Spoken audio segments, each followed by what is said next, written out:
from New York, it's Another Fr8 Podcast. Another Fr8 Podcast. How you doing, brother? Oh man, I'm doing wonderful. How are you? I am. So it is.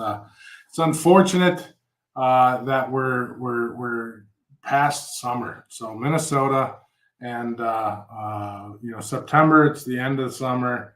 My boat's put away. My cabin is almost all wrapped up. So it's a sad weekend for me when that happens. So it's a somber week.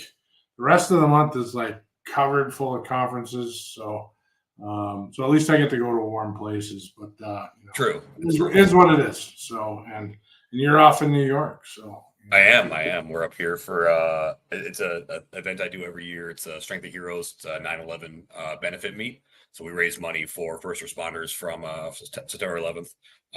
Really cool story. I'll tell some other time as far as like what originated this meet, but been very lucky to either be staff or a competitor at this meet for the last 4 years. So very excited to be out here in Long Island. Awesome. So you staying at any interesting place in Long Island or? We're at the Hilton Garden Inn here in Islip. We actually originally we had a pretty large crew that was coming from various places around the U.S. and they actually have a castle out here. It's a 7-bedroom, like 6-bath. It has turrets, it has gargoyles, it has like dragons with like that breathe fire at night. Like it's super cool. And we got it last year. It was awesome. And the original plan was to get it again this year. However, a lot of folks either weren't able to participate. One of the main ladies in the group, she unfortunately got injured. And so, she's not competing this year. So we decided we will do the castle next year. Gotcha. Castle sounds interesting. Hilton Garden Inn, wah wah. So I mean, you know what? They got a bar, so we're good. So at least, Hilton Garden, HGI's got the bar, so exactly. That's a great food bar. Fair enough. So exactly, a good deal. Should be a good weekend for you. So absolutely. What do we got coming up on Another Fr8 Podcast? You have some exciting stuff. I am so stoked to have. By the way, I am the beauty. You are the beast. This week we are missing Whitney. I am filling in for Whitney John Cowell, and I am definitely the beauty. You are the beast. So I want to make that clear. After this past weekend, I'll take that. Okay, fair enough. All right, what do we got? Oh, like I said, super stoked. We've got 2 awesome guests. We have Dale Prax from Fr8 Validate, Meg Boaz from MyCarrierPortal. They have a very exciting announcement, but 2, they're going to be talking about freight fraud prevention, as well as freight theft, and then kind of how their organizations are combating that. Before we get into that, though, we've got some headlines. Actually, one major headline that I wanted to touch on, and we'll go back and forth on this, Nate, but AB5. We've been hearing about this for 5-6 years now, right? And for those who don't know, AB5 is a law that was put in California or put out there in California. That the concept around it was to help a lot of the gig economy folks to make a living wage. That was the concept behind it, is that they are employees and they should be making a living wage and they should be paid minimum wage for the hours. The downside to this is that then it started to encompass a lot of other industries, specifically the trucking industry. And so back in 2019, the California Trucking Association took up the fight and actually were awarded an injunction on New Year's Eve 2019 that looked like AB5 may not necessarily have the legs that they thought it would. Unfortunately, they have suffered a lot of losses since then. And so after that initial injunction, they've had a bunch of setbacks all the way up to it was taken to the Supreme Court and they denied review and kicked it back to the lower courts. They announced last week, California Trucking Association, that they are not going to continue the fight with AB5. OIDA, who joined them as one of the co's on there, they have decided to continue with the fight. They have a couple of different legal arguments they're going to go with. This is still big because AB5 is something that started making its way to other large trucking states, New Jersey, Illinois. The state association pulling out of that fight, that's potentially very impactful. I know Nate, you mentioned as we were in the green room before we got started here, really they're tired. Like they've been litigating this for 4.5 years. They're tired. Right. I think when you look at a perpetual suit that just keeps going and going and going, and you're fighting a state, whenever you decide you're going to fight the government, you better be in for the long haul, and you better have a lot of cash. Yep. And California, the California Trucking Association is a big one, but this is a big fight, and it's going to go to a national level. There's no doubt about that, and it's something that you hear talked about at the national level. ATA talks about it whenever you're at any of the ATA conferences, whenever you're at TCA. It's something everyone's eyes on. We've been talking about it for years. I don't recall off the top of my head when it first started. I should probably look that up. 17, 18 is what I recall. Yeah. First started to hear about it. It feels, I remember when it started impacting TMS software and payroll. So, yep. And I feel like it's before 17, 18, but I'm not sure. So that it's a big one because it starts to perpetuate through other states, and as it becomes a national thing, it starts to, in my opinion, ruin those stepping stones into the small trucking companies. So many small trucking companies start with an owner operator. Yep. And that owner operator is a single truck owner operator that starts as a company driver, becomes an owner operator, becomes a good owner operator, and decides, hey, I'm going to put on 2 or 3 trucks. I'm going to learn how to become a good owner operator. Then I'm going to take on some of my own accounts, go get my own authority, and do things that way. But they can't do that through the way that AB5 is necessarily structured in its current form. So it just doesn't set things up appropriately. So no, but it's not over. This is not a full tap out. OIDA is going to continue the fight. And by the way, none of this is legal advice, or we're not by no means legal experts by any stretch. I'm definitely no Matt Leffler. Though I would take his voice any day. The guy can just I don't know why, but for some reason I must have interacted with him enough on LinkedIn that every time I pop up, it's like Chad Olson and Matt Leffler, the 2 guys I seem to be interacting with them more often than anybody else. So those are 2 great ones to interact with. Yeah, they're the top 2 on my list lately on who I interact with. So. But yeah, so the one thing that I do want to just touch on before we kind of move into the much more fun part of the show. So where AB5 really comes into play is what they call the ABC test, which was codified into law. And that's really what the main issue is, specifically around the B prong of the ABC test. I'm not going to go into everything, but the B prong is important. So what it states is that a worker can be considered an independent or a contractor if the worker performs work that is outside the usual course of the hiring entity's business. So if you're a construction company, you hire a truck driver to move a load or a few pallets, that's not your normal course of business, easily qualifies. For a trucking company hiring an independent contractor to move freight, they are definitely at risk of being in violation of that B prong. And so that employee then, or that contractor then becomes an employee potentially. And there's a whole different way of, as you mentioned, Nate, with payroll, with taxes, with employment law. And so it's potentially very impactful, is that B prong specifically of the ABC test within the trucking community. Right. What's been happening is most of the independent operators end up having to get their own authority, and then they operate their own company, and et cetera, and it has to interact separately. So effectively, it becomes a brokerage relationship instead of but then the question pops up a different way on how everything interacts. So it definitely becomes a more administrative cost than what it would be as if you had a contractor set up and you're paying them through contractor rating, as opposed to a transactional rate through each trip that you're doing, especially if you're dealing with like a port or intermodal type scenario, which is a lot of the scenarios that we're talking about. You're dealing with Long Beach, you're dealing with wherever, but that's the majority of, I think, the trucks that we're talking about here. So definitely this in California is for sure.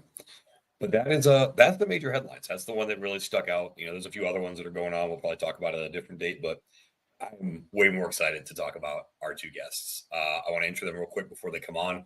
I've known Meg and Dale for a couple of years now. Met them through the Broker Carrier Summit and just through the industry. Two of the most dynamic fighters of fraud and scumbags that I've ever met.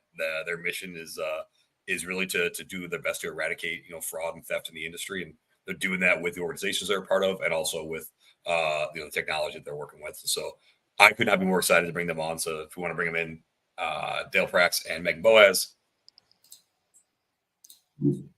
Hey. And Dale's blacked out. Dale is blacked out, and I'm not. There's Hey, Dale. how y'all doing today? Hey, there he is. There's the guy. Typical Marine, blacked out. Yeah. Oh. Welcome to the show.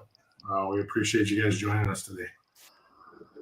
Excited to be here. This is number one. The headliner was very interesting. I'm so glad I wasn't part of that conversation because I was just sitting there and I was like, really?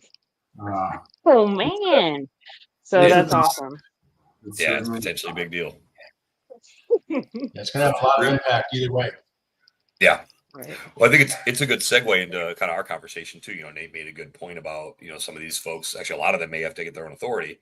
Well, let's talk a little bit about, how that might play out. So Dale, Meg, if you want to introduce yourselves real quick, who you're with, what you do, and maybe your background in the industry, and then we'll kind of go from there. Sure. Like I said, Bain said, my name is Dale Prax. I've been in the transportation industry for about going on 33 years.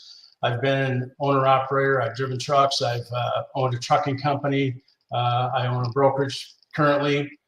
Started as a freight forwarder at a small air freight company. So I kind of, if transportation's happened, I've probably been in it somewhere. Prior to that, I spent 20 years in the Marine Corps and the Marine Corps Reserve, which kind of got me ready and got my skin thick enough to handle this industry because it really is a fight every day. We just have different enemies. But it's a rewarding fight, just like the military. It's a rewarding job because you're really helping people out. Everything we do, whether it's on my side of my brokerage or if it's fighting fraud, I just really think that this industry is a group of people that likes to help other people out. Otherwise, we wouldn't be in it. So that's kind of my background. And Freight Validate is the company that I started about 2 years ago because I saw that there was such an issue with fraud. I saw that it was getting worse. I saw that there were companies that were being developed over the last 2 or 3 years that are fighting fraud. But then the other flip side of that is that folks like Truck Stop are reporting that fraud's growing by leaps and bounds over the last 3 or 4 years. So I want to come up with some way to make that better and find better ways to stop the bad guy before they get into the industry. And we call it our Delta Initiative, by the Delta Force. Don't even let them aboard. If we start there, we can mitigate some of these things and detect it and prevent it rather than doing reports on why it happened. Let's not let it happen in the first place. Yeah, I love that. I will tell you, if you don't follow Dale already on social media, you need to. His acronym game is so good. It is absolutely incredible. It really is. And just like, I don't know, like, what do you call that? It's not an algorithm. Oh my gosh. I'm metaphor, right? No. Analogies. I hope that's Analogy. Analogy. That's the word. Just spot on. Like whenever he comes up with something, I'm like, put that down. Yeah, that's not not wrong. Yeah. It's not wrong. Well, I'm Meg Boaz. I'm with MyCarrierPortal. I don't have as an extensive background in logistics. Actually, it happened just 4 short years ago. And I started actually on the sales side with a TMS.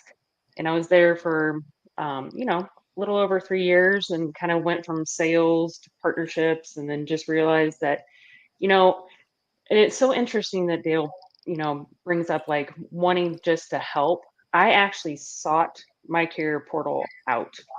I burned a bridge before I even had a spot on the team just to show them that like, hey, please let me help you get your product out there. You have everything that this guy has and this guy has. They're just better at marketing.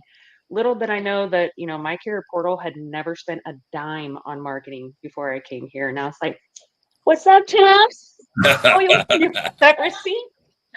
No, it's not that bad. But no, I am always rooting for the little guy. Actually, I'm just rooting for the good guy. Always. I met Tom at a trade show, and just being an integrated partner when I worked over at TMS. I literally fell in love with their product. I don't know. I think that they have really good people here, and the CEO has a huge heart, and they honestly want to help. It's not about the bottom line. So, go ahead, Nate. No, that's a great story. So I think my carrier portal's been around a long time. I think that you're exactly right. That they've been around a very long time. So, and I think I've been hearing that. Obviously, Dale has been around a long time too, but he's kind of taking the world by storm, and everybody's hearing Dale Prax. But my carrier portal, we're starting to hear more and more and more from here recently. And unless you're very integrated into certain spaces, 10 years ago, you didn't hear much about my carrier portal. But some of us have known my carrier portal for a while. So, but I think you're hearing that story more now. So to your point, it's great that you guys are jumping forward and throwing it out there. I had to force that hand, but honestly, it's really worked out very well. So I want to get into the two platforms, because they're both, I think, individually they're super exciting. Yeah, and coincidentally, we mentioned. I think we're having a little bit of a delay on you, Dale. Little lag on Dale. I must have a delay. Yeah. Tell him to go to Starlink. Yeah. I was just going to mention the Broker Carrier Summit is where I met Meg, and the day I met her, I said, "This girl is a dynamic person," and I'm so glad that I'm, fast forward a year and a half, I'm working really side by side with her. And ironically, just on that note, real quick, and then I'll move on. That's how I met Bain. He threw up a couple F words. I beelined toward him right before I had to get on a flight, and I was like, "Hey, I just got to come over here and shake your hand," because you know how it is when people get on stage and they're just like, "And then here, this bar graph, and here's the rates," and Bain's like, F word. I'm pretty sure that's how we all met. Yeah, I haven't met you yet, Meg, but Bain and I met before, but Dale and I think met at Broker Carrier Summit. I'm not quite sure where the hell I met you, Dale, but probably Broker Carrier Summit. So yeah, it combines all. So yeah, there's been a bunch of them, Yeah. All things through the summit.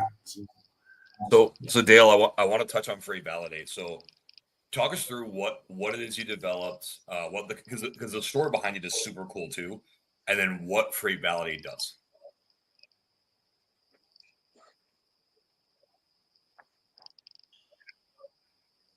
Okay.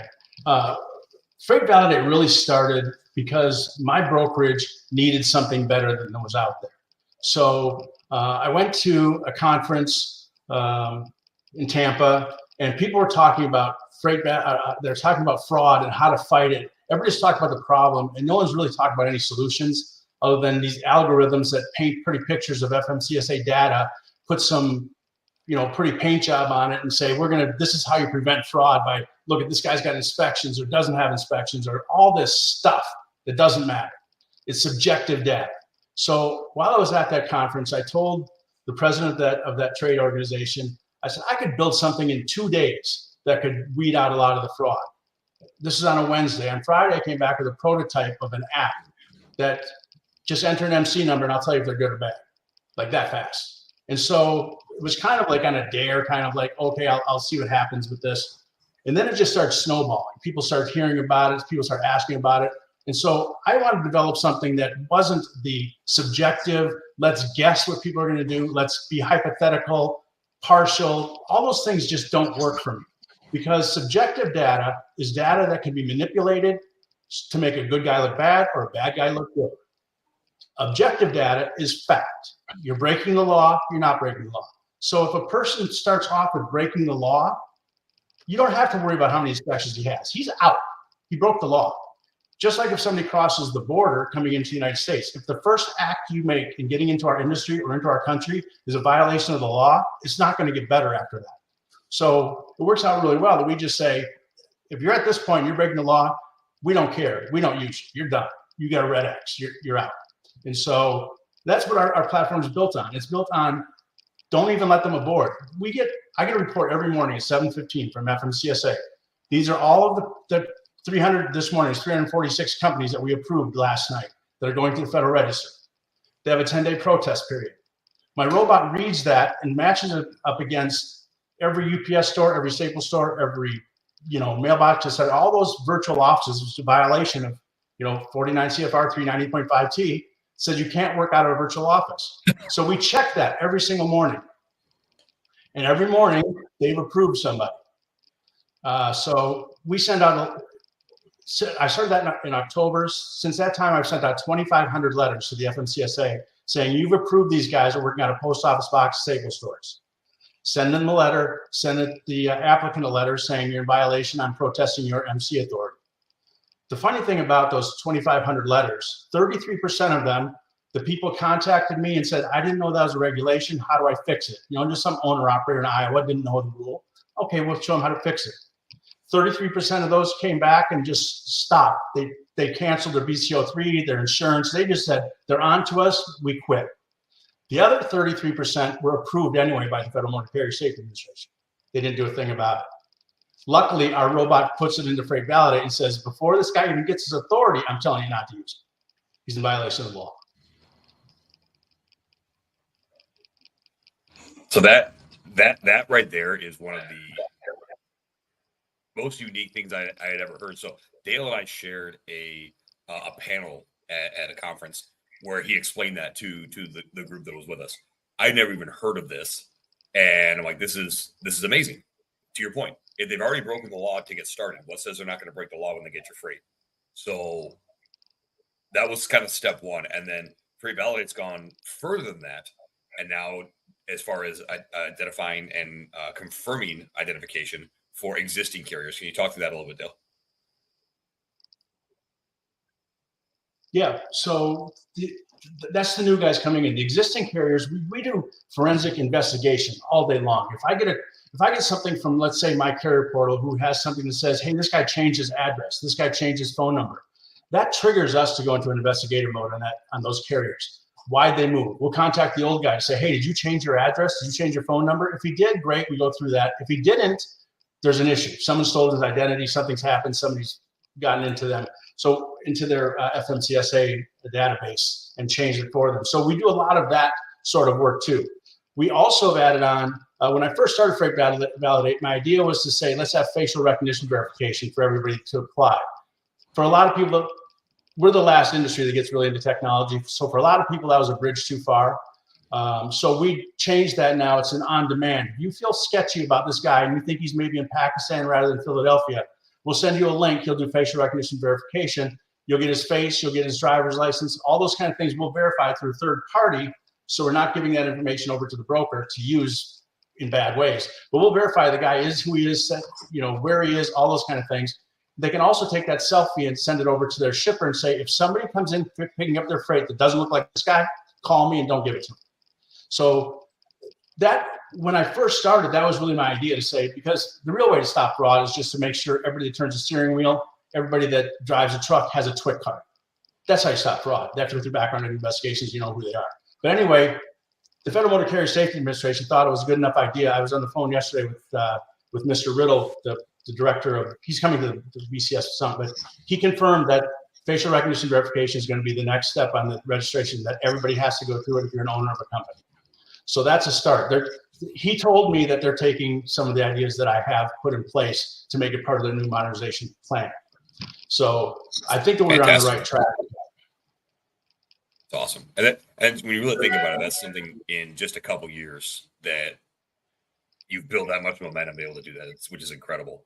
I want to shift gears a bit and talk about MyCarrierPortal. So Meg, obviously it's a product you fell in love with.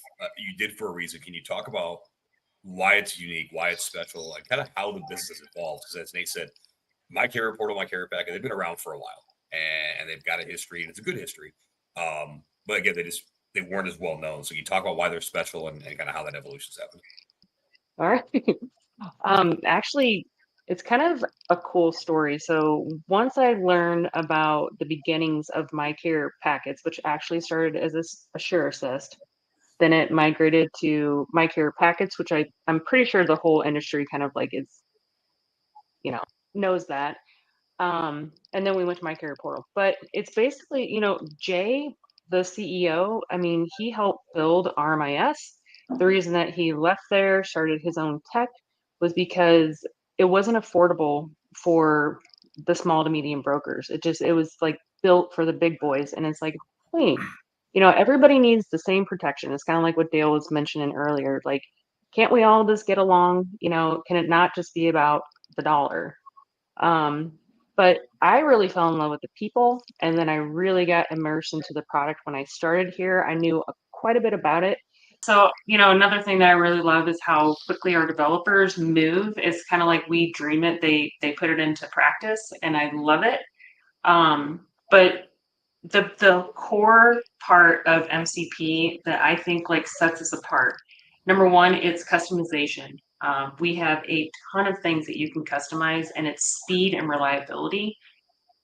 But overall, the customer service part that we offer, it's always a person. You're never gonna, you don't get a voicemail. You have a person that's gonna answer you. You have a person who's behind the email. So we're always available. But our fraud detection is, of course, everybody checks the same, FMCSA data. But where we kind of like pull everyone together is with our own MyCarrierPortal community. Everyone's talking. Like, okay, what happened to you? What happened to you? Well, you can put in an incident report, which, the carrier or whoever is involved will also be able to participate in and kind of have a say. So it's not just like the broker being like, here's your freight guard. And the other thing is like we have a rating system that's shared among our users. So I think that part is really helpful. And then with the collaboration of Freight Validate, you're kind of combining all of this with objective data. And I don't really see a seam in our system. Like our combined tech, I don't really see like, a chink in the armor, to be honest. And that's a great segue. That's, one of the big reasons we wanted to have you guys on was this new partnership, very recent, last few weeks, between Freight Validate and my Carrier Portal. Dale, you want to talk about why you wanted to partner with them and kind of what that's led to? Back in February, I was on a podcast with our friends over at the Logistics Lounge, and we talked about what could we do to make things a little bit better. And I at that point, and I really still believe this: if we got everybody that's good at fighting fraud, if we, we all know who they are, the Highway, the Carrier Sure, Carrier 411, all that whole group. If we could all sit around a table and say, hey, Dale, what do you do good? Hey, Cassandra, what do you do good? Hey, Highway, what do you do? If we could all put that together and say, we're going to work together to fight fraud, we would be unstoppable. We could maybe make some things happen. But, as we all know, for whatever reason, egos and greed stop those sort of things because a lot of people are in this for the money. But MyCarrierPortal stepped up to the call and said, yeah, we want to be part of something to put together our good ideas with yours and maybe put something together to make it a kind of an ironclad flak jacket, right? To stop these guys from coming in. One of the things that Meg mentioned that's kind of important is when that community gets together and says, hey, I've got a problem with this carrier or a carrier side problem with the customer. They don't just it's not just like, hey, this is the gospel. They'll just call me and say, hey, Dale, dig into both these guys and see what's going on. Is this guy that's writing a bad report, is he even a bad guy that's trying to write a bad report to hurt the other person? So we put a lot of really effort into taking that information, looking at both the players, whether he's the accuser or the accusee, and saying, what are these guys like? And then we kind of let it go back out there. So it's really important that we kind of work together in those sort of things. And that's really the reason I want to come together with them, because we have such like-minded ways to do business. Make it affordable, make it something that works, make it something that people use, and make it simple. And the other thing I thought was really important that no one was really doing was there are bad brokers out there, believe it or not.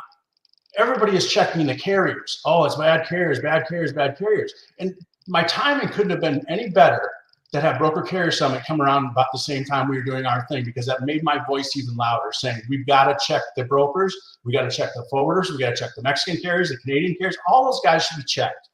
And so that's kind of cool that we came together with that realization that, if you're a broker, you can check on a carrier. If you're a carrier, you can check on the broker. And then what I want to do to make it easier for the owner operator of the carrier, when you get a load off a DAT, can you check that broker to make sure he's good? So what I want to do is thinking with being a former owner operator myself, what would make it easy for him? So I developed Siri and Alexa. So a driver can, Alexa wants to talk to you. A driver can say, hey Siri, check freight validate. Sure, enter the MC number, and it'll tell them they're good or bad in like 2 seconds. I'm sorry, it's 3.5 seconds. But so we wanted to really make it around those drivers too, and to help them out, say we're here for you too. And again, that's why Broker Carrier Summit was, the timing couldn't have been better, because they know that we really want to do that to help out everybody. Yeah, that's a good point. I mean, I know MyCarrierPortal really wants to give the carrier a voice also. That's basically why our developers put in place the incident reporting. Was they have to have the opportunity to kind of defend themselves. Oh, you're late. Oh, you didn't like the way the carrier talked to you on your phone. I mean, and then the carrier has like no way to defend themselves. It's kind of ridiculous when you think about it. But what I love about Dale and like this whole partnership also is just the stuff that happens behind the scenes that no one sees. You have a carrier who's like, oh, why do I have this, determination? I don't even know what's going on. But then he and I and his team, my team, like we're helping educate. It's not just about fraud detection and fraud protection. It's actually helping people to understand. Did you even know you're breaking the law? Did you know you can have a PO box? And like Dale mentioned before, the bad guys are just going to flip off. Ooh, you'll never hear from them. But the good guys are like, oh, how do I fix this? So, now our team is, fully trained and has, the proper resources to help them out, tells them exactly how to do it. And, that I really like. I like, we help people. I think that's a huge point too. Funny stories. Yeah, please, Dale, go. When we first started the integration, I get a call from a carrier, from a broker, said, I've been working with this carrier for over 20 years. This carrier has been around since 1974, 50 years ago. In 1975, they changed their address to a PO box. In 50 years, the FMCSA never knew that they were working out of a violation of their law. In 50 years, they never had an entry audit. They never had nothing. And the carrier said, why has nobody else caught this? I don't have any freight guards against me. All my inspections are up to date. Why has nobody ever caught this? I really couldn't answer the question, but I did say, that first it's a violation of the law. So let's get it taken care of, and showed them how to do that. But what really bothers me about that is when I ask them, what is your safety rating? You've been around for 50 years. Do you have a satisfactory safety rating? They have no safety rating at all. Right. Not rated. Most carriers in 50 years. Most carriers. 97% don't. Right. 97% don't. So this person 50 years has not done. So, and another funny story, just to go kind of add to that on the flip side, the bad guy. We get a call yesterday that says, why in the world are you saying that I'm no good? I'm not saying you're no good. I'm saying that you're working out of a UPS store. No, I rent a condo upstairs at the UPS store. It's in Atlanta. So I sent him a photo of the UPS store. It's a one-story building, and said, this is where you have your condo upstairs? Well. I said, where are you calling me from right now? And he said, I'm calling from the UPS store. I'm downstairs. I said, okay, no, what country are you calling me from? Just 1 minute. I have to ask my boss. He comes back on. He says, USA. Yeah. Well, that's a thing.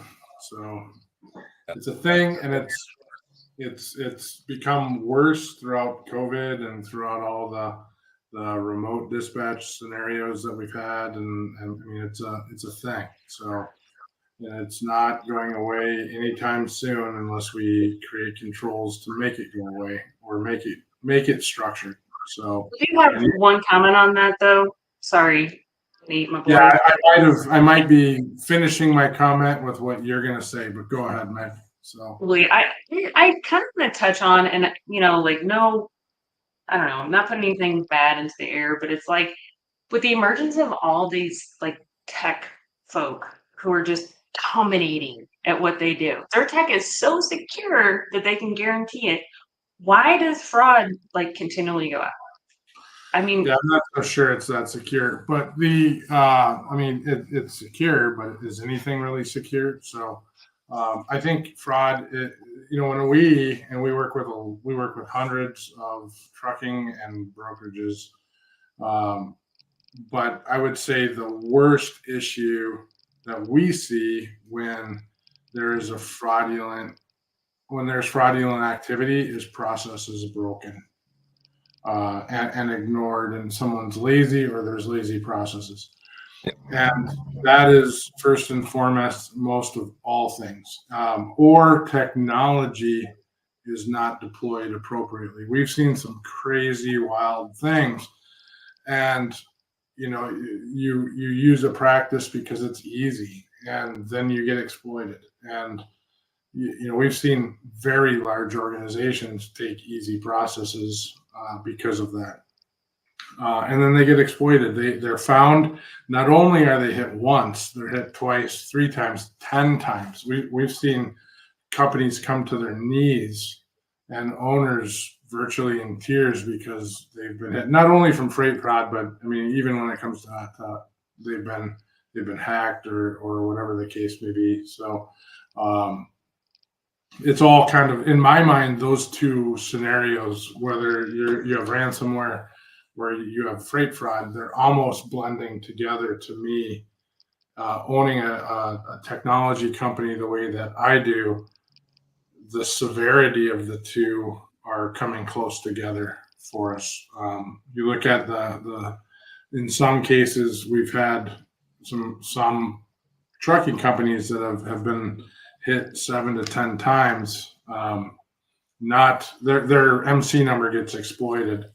And how do they get that under control? And they're 1,000 truck fleet. How do you get that under control? So it's not necessarily their fault, but it kind of is their fault because of a practice that they have. But then, another person gets hacked, and they're not taking a certain practice. So I could do a TED talk on this. So Bain knows it. He's heard the TED talk. So I mean, I could do it too. So. So as we kind of wrap up here, guys, I did want to touch on. So, Nate mentioned it. The fraud is not going away anytime soon. Obviously, we're putting things in place, whether it's practice, technology, good people, all those different things are going to help, prevent that. If you are a victim of fraud or freight theft, what should you do? If you're an organization, what should you be doing? Meg, start with you. We'll go Dale, Nate, and I'll wrap it up. I mean, I guess number one is just, reporting it to your local law enforcement agency. But then, you can file a complaint with the FMCSA. You can report it to the DOT. You can have technologies in place. But I think it's also kind of being social about it. I think there's a lot of sway if you put it out into the air on Facebook, Instagram, and let other people know, like in the industry, in your space, in your sector, like, hey, this just happened to me and it was this guy. I mean, like basically just forming a community where, trying to alert people ahead of the time, but, meanwhile using tech to try to prevent it on the front end too. Yep. Yeah, I think that the sad reality is, I'm not a Dale Downer, but the FMCSA doesn't really care enough about fraud. I don't think the local police are going to help you because it's not their jurisdiction. I don't think that the FBI really cares because it's got to be millions and millions of dollars before they really care about it. The receiver side just says, hey, it's not stolen. It's just missing right now. So there's a lot of things that are working against us. So I think that reporting is very important, but who do you report it to? So I think what I spoke to a guy who's a U.S. representative that sits on the Transportation and Infrastructure Committee, and I recommended that he start and help. And I have the plan laid out. Something called an orange alert, which is similar to an amber alert. As soon as some freight goes missing, you report it to everybody that's got a warehouse in that area, everybody that's got a trucking company in that area, the local law enforcement. The minute you know that thing's gone, you send out an orange alert, and it hits a text of all the trucking companies, all the tech companies, all the law enforcement you can. You say, hey, it's a red Volvo. It's got this on the door, and it just came up stolen. I think that would help us get somewhere. But the FBI, if someone steals a $2 million load of Nike tennis shoes, no one really wants to help out too much. But man, if you steal a 1998 Honda Civic, it's Grand Theft Auto. We're all over it, and that's got to change. Yeah, I think to that point, where I come at it, and this is a recent change in the way, and I agree with you entirely, Dale. Nobody really seems to care unless you can pinpoint it, and then it depends upon the jurisdiction that it's in on whether or not you're going to get any activity on it, because you may or may not. But if you can pinpoint where that stolen load is at, you might get the local presence to deal with it. But so like I was talking about before, ransomware, or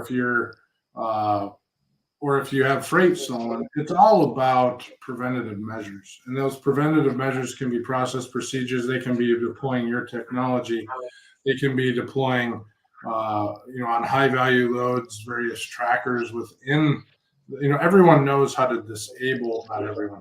Bad actors know how to disable tracking systems on trailers, on trucks, on whatnot, but they don't know how to search the freight quickly enough to be able to disable that. They're not looking for that.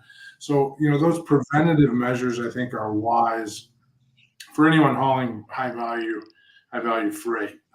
So anything, practicing your processes, continuing to evaluate those processes, ensuring that you have the right tech in space or deployed, and that you're monitoring that tech. So you also probably want to monitor the technology for anomalies, because that technology can be hacked. So. Sure. And it is being hacked. So yeah. You need to monitor that too. So especially if you're a high volume organization. So, but to your point, Dale, yeah, I think law enforcement doesn't care. I think that, with Meg and I have the same feeling too, is that with MyCarrierPortal, you set up your risk assessments. We'll give you all the tools to make the best decision you can make as a business owner or a business. We can't make that decision for you. So when you decide, I saw that guy shouldn't have been used and I used them anyway, the problem with our industry is that too many people have a gambling problem. I'm going to go all in on this thing because I got to get this freight moved or lose my customer. So they'll go all in, and then my load's gone because they gamble. We're trying to be, gamble anonymous or whoever they are. Well, I to that point too, I think like with the cargo theft and all that jazz, tracking is imperative, and we have added GPS geolocation, which is just far more accurate than just IP geolocation. So I think that kind of technology is a must also, because it's better against spoofing and all that deception as well. That's all great points. And again, the reason I bring that up is because when something happens, that's when everybody does the assessment. Like, how do we prevent this, right? Well, what you need to start with is, kind of these different things we've said. You need to report it on some level. Who do you report it to? You need to also make sure, again, that you're monitoring your tech. You need to make sure you're monitoring your processes, and then you're also doing an evaluation of them in the event that things break down. So again, it's definitely a fight that will continue. We got two of the best that are going against the bad guys and the scumbags. And Meg and Dale, I can't say thank you enough for coming on. Really appreciate the time today. Where can everybody find you? All right. I can be reached at MBoaz at MyCarrierPortal. We're going to be at the Broker Carrier Summit, the McLeod Conference, quite a few things coming up. Yep, I'm pumped for the BCS. I tell everyone about the Broker Carrier Summit. I really do. I'll see you there, Bain. I'll hunt you at BCS, and I'll probably see you at McLeod too. And Hey, Hey. Coach, get hold of you. great. I'll be if you're on LinkedIn, you look up Dale Prax, you'll probably see something I posted in the last 15 minutes or so. I'm also Dale at Fr8 and our website is www.fr8 so that's kind of where you can find me. I'll be at the summit, of course. I'm looking forward to that. I think it's going to be probably the best one we have so far. And if you get nothing else out of this podcast today, that is the most important, not just fun or, the most important event you can attend, because you're going to hear from every single side of the thing. And every time I've gone, I've made money because I've met somebody that became a customer, met somebody that became a friend. I've made money. You get your money back if you go. I'm telling you. Can't get any better than that. So That's the best advertisement you can have. That's what I'm saying, man. We got to get that over to Dan. Yeah. That's the only thing that's going to be like. Yeah, that's the whole podcast right there. Is Dale? We're going to start and end with that. But no, I agree with you, Dale. The BCS is great. I think this one in Fort Worth is going to be something special. I think we see every one, and this is my third one now. So, third out of fourth. So that's the fourth one. So I'm is what it is. So excited to come. Excited to see everybody there. And there's a lot of opportunity. You don't have to be a mega fleet to come to it. There's lots of different pricing options this year, depending on who you are. We're hoping to see a lot of carriers there this year. Yes. So if you're a carrier, you need a little help to get there. We are going to see a bunch of carriers there. Reach out to us, though, if you need a little help to get there. We got a lot of options to help out. So, all right. Well, speaking of that, I think freight movement's going to have some announcements next week that are going to be kind of interesting. So, including BCS. So, including some stuff on BCS. But we'll see how that cooks up. So, but Dale, Meg, appreciate you both coming on today. It's been great chatting it up. Dale, look forward to seeing you again. Meg, look forward to meeting you in person sometime soon. So We'll be the same. Hot mess. All right. Appreciate you coming on. Thank you, guys. Mr. Bain, what else we have to chat about? I think we hit everything, man. That's the Dale hot takes can't get any better than that. So We always do. Fantastic. We hit all the things. All right. That. Perfect. Well, freight movement will be at Trimble Insight in a couple weeks. So I don't have the dates in front of me right at the moment, but not this weekend, the following weekend. And through Wednesday, I think I don't have my calendar up in front of me. So, Sunday through Wednesday, I know it's that much. Yeah, it's 15th through the 15th through the 17th of September. So I'll be walking probably McLeod, then we have BCS, then we have F3, it sounds like. So Which I will not be at F3, everybody. I'm sorry. Yeah. So the town of Chattanooga thanks you.